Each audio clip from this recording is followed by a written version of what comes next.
राजस्थान के एकमात्र hill station mount Abu को अर्धकाशी के नाम से भी जाना जाता है, क्योंकि यहाँ पर भगवान शिव के कई प्राचीन मंदिर हैं।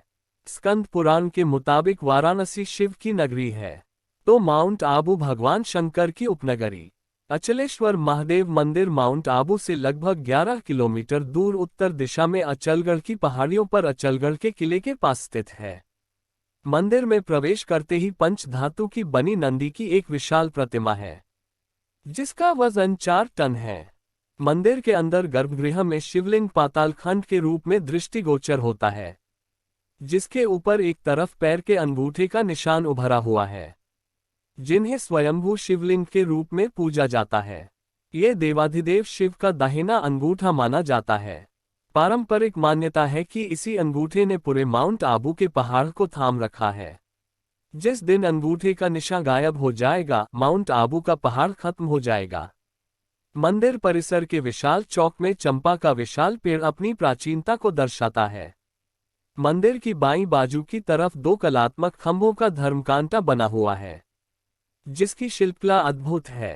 कहते हैं कि इस क्षेत्र के शासक राजसिंहासन पर बैठने के समय अचलेश्वर महादेव से आशीर्वाद प्राप्त कर धर्मकांटे के नीचे प्रजा के साथ न्याय की शपथ लेते थे। मंदिर परिसर में द्वारिकाधीश मंदिर भी बना हुआ है। गर्भगृह के बाहर वाराह, नरसिंह, वामन, कच्छप, मत्स्य, कृष्ण, राम, परशुराम, बुद्ध व कलंगी अवतारों की काले पत्थर की भव्य मूर्तियां स्थापित हैं।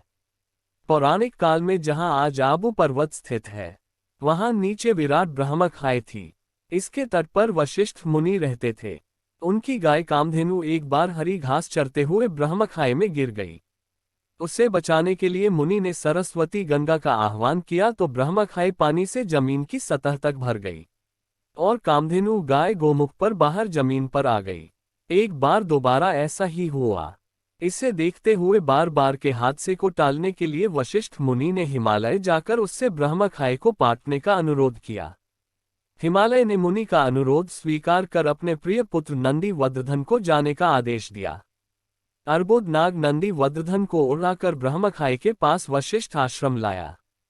आश्रम में नंदी वज्रधन ने वरदान मांगा कि उसके ऊपर सप्त ऋषियों का आश्रम होना चाहिए एवं पहाड़ सबसे सुंदर व विभिन्न वनस्पतियों वाला होना चाहिए। वशिष्ठ ने वांछित वरदान दिए। उसी प्रकार अर्बुदनाग ने वर मांगा कि इस पर्वत का नामकरण उसके नाम से हो। इसके बाद से नंदी वज्रधन आबू पर्वत के नाम से विख्यात हुआ। वरदान प्राप्त कर नंदी वज्रधन खाई में उतरा तो धंसता ही चला गया।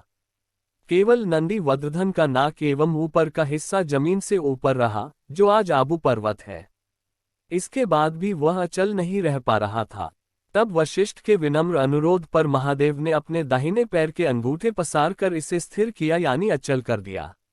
तभी यह अचलगढ़ कहलाया। तभी से यहाँ अचलेश्वर महादेव के रूप में महादेव के अंगूठे की पूजा अर्चना की जाती है। इस अंगूठे के नीचे बने प्राकृतिक पाताल खड्डे में कितना भी पानी डालने पर खाई पानी से नहीं भरती। इसमें चढ़ाया जाने वाला पानी कहा जाता है, यह आज भी एक रहस्य है। अचलेश्वर महादेव मंदिर अचलगढ़ की पहाड़ियों पर अचलगढ़ के किले के पास स्थित है। अचलगढ़ का किला जो कि अब खंडहर में तब्दील हो चुका है। इसका निर्माण परमार राजवंश द्वारा करवाया गया था। बाद में 1452 में महाराणा कुंभा ने इसका पुनर्निर्माण करवाया तथा इसे अचलगढ़ नाम दिया। महाराणा कुंभा ने अपने जीवन काल में अनेकों किलों का निर्माण करवाया, जिसमें सबसे प्रमुख है कुंभलगढ़ का दुर्ग, जिसकी दीवार को विश्व की दूसरी सबसे लंबी दीवार होने का गौरव प्राप्त है।